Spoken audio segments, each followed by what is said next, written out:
Losing a customer as a startup founder is painful. There's no two ways around it.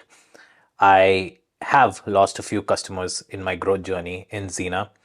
Thankfully, a lot of the customers who came in very early are still with me, but there are some who have left. And every single time that happens, it hurts me so deeply. Not because I've known some of them personally, not because I take it personally, but it's just, I don't know, there's this hollow feeling inside of me that I get. Even those customers who I may not have interacted with, even when they leave, it still hurts me. I do not know what it is. Even if those customers are monetarily speaking not game changing, and in terms of my relationship with them, it's always been strong, but it still hurts. Undoubtedly, there is also a personal impact that comes along with it, where initially I used to feel betrayed. Initially, I used to think of customers leaving as a downfall in my way of being or doing business and in my personality and in my character. It still does hurt, but I have to say that as a founder, it's very important to know what is important. It's very important to stay focused and not use that dreading sense that comes after losing a customer, and instead utilizing that to do two things. One is to make sure that as much as possible you prevent customers from leaving you. Of course, if you're not providing value to them, or if you feel that they're not great customers, they have to go. But as much as possible, I think it's important as a founder to keep those strong relationships, at the same time deliver value. I have lost customers because I felt that I was not able to provide value for them, and I've actually fired customers as well who I thought would be more well off working with a different organization that might be able to provide value that I was not, or in a different way that I was not. I have also had a lot of experiences of customers coming back after leaving. That is a special feeling in itself. Of course, some people might gloat, some people might feel, "Ha! I told you so." There is no better option.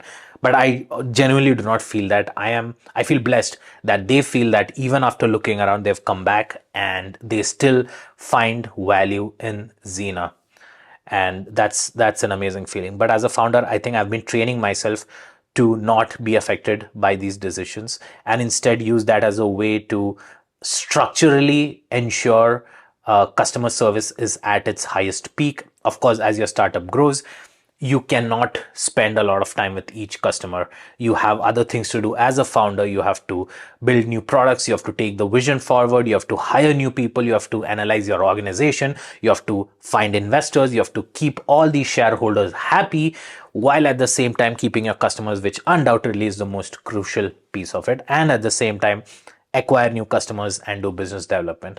So building in systems, I think Dan, who is one of my closest associates and one of my earliest investors and is helping me out with Xena, he has done an excellent job in setting up systems in place that can enable my team to ensure that all the customers are taken care of in terms of providing value, and also in adding a personal touch to them so that they feel that we care. And even when things go bad, which does happen once in a while, they have a sense of continuing to stick with us, with my team, because they know for a fact that one, we are the best possible option, and two, we care and we will do everything in our power to make or deliver results to them that they might not get anywhere else. And so finding that balance between having the skill sets and the ability and the scalability of a large organization while the personal touch of a freelancer or a small organization, I think that is very important. I will continue to strive to improve my customer experience processes for my customers who are extremely valuable to me, and I will use the fear of pain that they might leave to make sure that as much as possible everyone stays happy.